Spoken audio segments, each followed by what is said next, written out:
윤석열 후보의 부인 김건희 씨의 이른바 7시간 분량 통화녹음 파일 공방이 결국 법정으로까지 이어지게 됐습니다. 장미 변호사와 짚어보도록 하겠습니다. 어서 오십시오. 네, 안녕하세요. 예. 자, 이 통화 녹음에 대해서 국민의힘은 이것은 정치 공작이라면서 강하게 반발하고 있습니다. 국민의힘 최고위원이죠. 김재원 최고위원의 얘기를 한번 좀 들어보죠. 예. 이게 아주 악의적으로 접근을 해서 상대의 실수를 유도하고 그것을 녹음을 해서 몰래 녹음을 해서 제3자한테 팔아먹는다면 그것이 무슨 기자입니까? 이 문제는 첫째 하나는 가장 모든 내용이 오로지 윤석열 후보자를 공격하고 뭐 욕보이기 위해서 그런 목적으로 이렇게 몰래 녹음을 하고 그것을 또 편집해서 방송을 한다니까. 그래서 이것은 문제가 있다는 거죠. 예, 두 가지 또는 세 가지인 것 같습니다.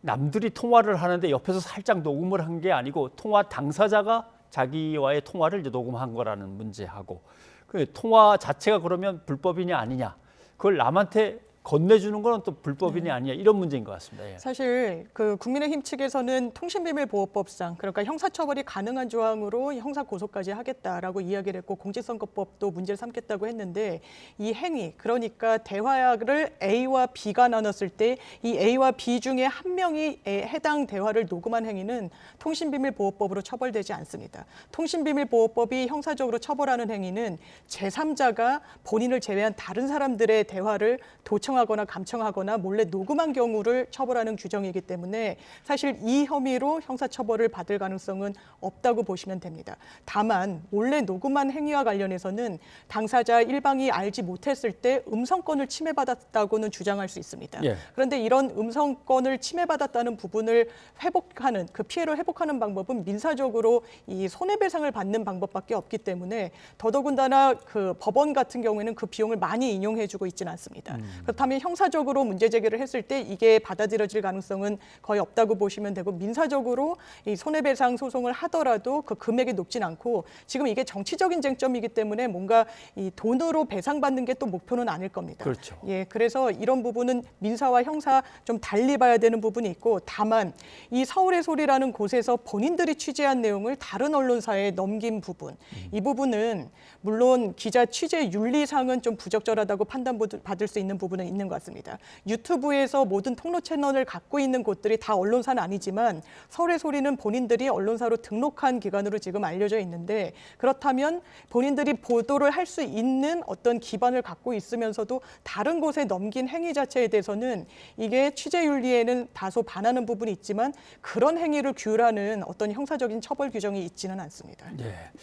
국민의힘은 어제 해당 기자를 대검에 공직선거법 위반 혐의로 이제 고발을 했습니다. 네. 이렇게 되면 공직선거법상에 어떤 조항이 되는지 모르겠지만 후보자를 직접 어떻게 한 건 아닌데 그 부인과 관련된 통화 내용입니다. 그리고 또 하나 궁금한 거는, 아직 방송이 편집이 끝나거나 뭐 대충 어떤 정도의 프로그램이 완성되는지는 모르겠지만 내용이 뭔지 잘 모르겠는데 어떤 내용을 문제 삼아서 이 내용은 절대 안 됩니다라고 했는지도 이게 과연 먹힐까, 이제 이런 의문들을 제기하더군요. 그렇습니다. 사실 형사적인 문제 제기 절차는 이미 피해가 기발생한 이후에 고소고발을 하는 것입니다. 그렇죠. 공직선거법도 지금 국민의힘 측에서 문제 삼고 있는 조항은 251조 공직선거법상 후보자 비방죄를 문제 삼는 것 같습니다. 후보자 비방죄는 뭔가 어떤 후보를 당선시키거나 낙선시킬 목적에서 사실을 적시해서 후보자 내지는 그 배우자 등등에 대한 사실 적시로 명예를 비방하는 경우에 처벌을 하는 경우를 일컫습니다. 그렇다면 어떤 내용인지가 드러났어야 되고 방송이 이미 나온 이후에라면 당연하게도 이 후보자 비방죄에 해당하는지 여부를 저울질을 해볼 수 있겠는데, 지금은 어떤 내용이 방송에 될지는 정확하게 규명되고 있지가 않습니다. 그렇다면 이 고소장이 접수가 되더라도 사실상 이 부분을 판단하는 수사기관으로서는 판단할 그 대상물이 없는 좀 그런 경우에 해당할 수도 있는 그런 상황입니다. 예. 자, 이제 대개 두 개의 가치가 이제 부딪히는 거죠. 개인의 프라이버시를 철저하게 보호해 줘야 되는 문제도 있지만, 한쪽에서는 거기에 담겨 있는 어떤 내용들은 국민에게 알려야 될 가치가 있는 것으로 보인다라고 할 때 일단은 알리지 못하게 방송을 중지시키느냐 마느냐를 이제 법원이 판단해야 되는데, 방송에서는 당연히 언론의 자유를 내세우겠죠. 네, 그렇습니다. 사실 방영금지 가처분이라는 이 가처분 절차는 저희가 무슨 뭐 백신 패스 등등에서도 가처분 절차를 많이 다루지 않았습니까? 이게 정식 소송에 가기 전에 어떤 긴급한 필요성에 의해서 법원이 임시적인 조치로서 빨리 조치를 내려주는 겁니다. 다만 사실상 이 가처분 결과가 인용되면 뭐 정식 소송까지 가지 않더라도 정식 소송에 준하는 결과를 가져올 텐데 법원이 들여다보는 지점은 그렇습니다. 이 언론의 보도의 자유를 더 우선시할 것인가 아니면 이 김건희 씨의 프라이버시권을 좀 더 우선해 줄 것인가. 그런데 이게 인용률이 상당히 낮은 것은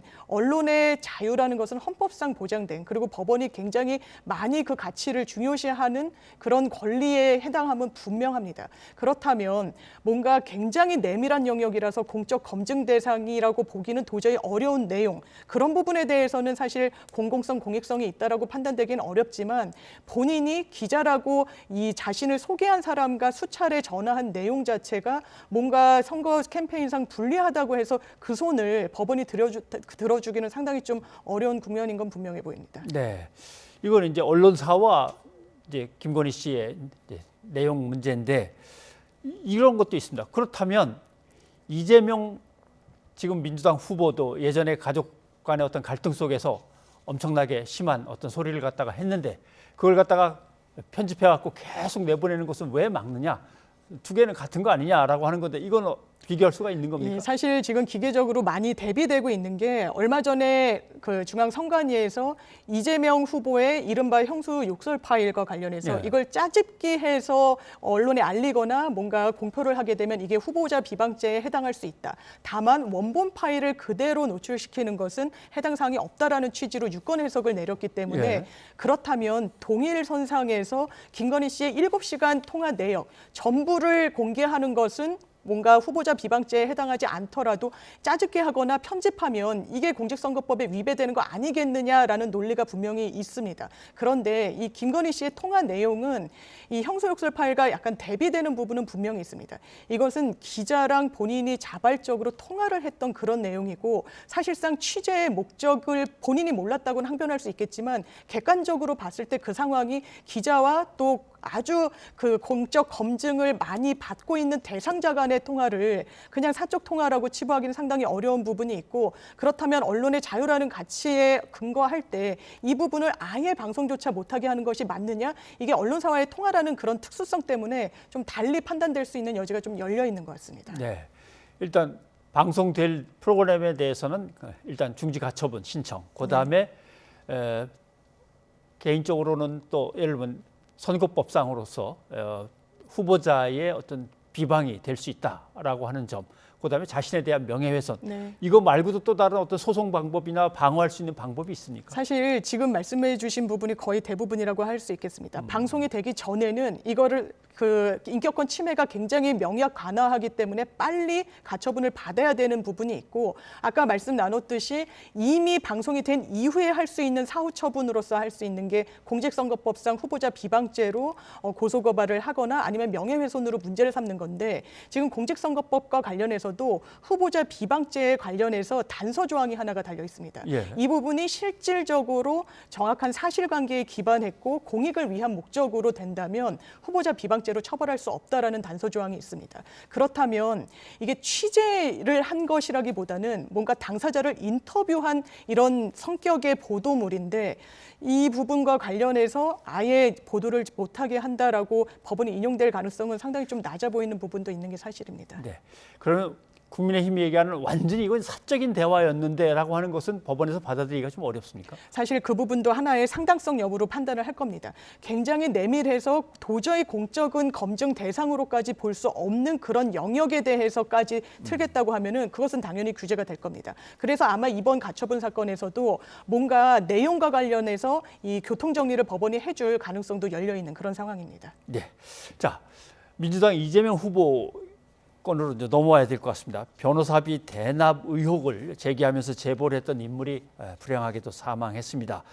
국가수가 심장 질환으로 추정된다는 이건 구두소견입니까? 그렇습니다. 1차 구두소견인데 보통은 1차 구두소견만 나온 상황에서 기자들에게 사인을 브리핑하는 경우는 상당히 좀 이례적이라고는 합니다. 그런데 워낙에 국민적 관심사가 있고 정치적 쟁점이 되다 보니까 경찰에서 1차 부관 결과가 나왔을 때 이 사인에 대해서 개략적으로 설명을 내놨는데 일단 그 돌아가신 분이 옆에 이제 약봉투 등이 있었다는 것은 경찰이 확인해 준 내용이고 그렇다면 뭔가 지병이 없었다는 유가족분들의 주장도 있었지만 그게 실제 사실관계에 부합하지 않을 가능성도 좀 있는 것 같습니다. 그리고 말씀하셨다시피 지금 진단된 사인으로 이 거명되는 부분과 관련해서는 이 심장에 뭔가 무리가 있는 그런 분이었던 걸로 그래서 이 병력으로 인해서 자연사했다는 결론 쪽으로 지금 기울고 있는 것 같습니다. 네, 거기서 이제 확대되는 것이 유족 측의 대리인은 당과 이 후보로부터 이 돌아가신 분이 상당한 압박을 받았다라고 얘기를 했습니다.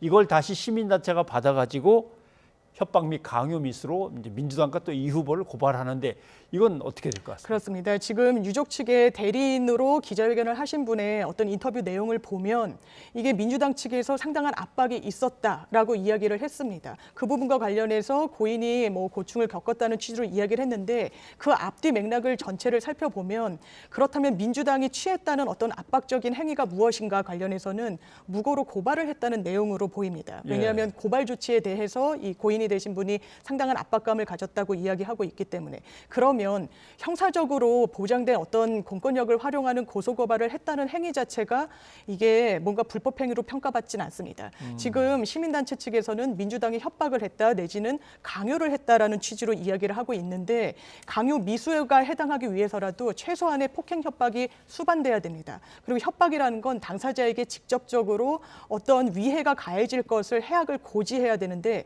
지금은 법적인 조치를 취한 것만이 민주당을 상대로 문제 제기를 하고 있는 내용이어서 이런 형사적으로 어떤 불법성이 입증되거나 주장이 관철되기는 조금 어려워 보이는 부분이 있습니다. 이 문제를 계속 다른 정당이나 다른 시민단체들이 물고 늘어지면서 어떤 압박들을 가할 때 민주당이 법적으로도 조치할 수 있는 건가요? 사실 선거 국면이기 때문에 민주당에서도 우리도 가만히 있지 않겠다 뭔가 법적 조치를 추가로 하겠다는 취지로 인터뷰를 하고 있는 의원님들이 계시는데 이 부분과 관련해서 실제적으로는 법적 조치를 하기가 좀 어려워 보입니다. 물론 뭐 사회적 평판을 저해하는 뭔가 의혹 제기를 했다라고 하면 명예훼손 등으로 문제 삼을 수 있겠지만 실제로 이 실체를 규명하는 거는 지금 수원지검에 계류 중인 변호사 대납 의혹과 관련한 수사가 빨리 마무리 짓는 것밖에 없어 보입니다. 네, 알겠습니다. 장 변호사님 오늘 여기까지 듣겠습니다. 고맙습니다. 네, 감사합니다.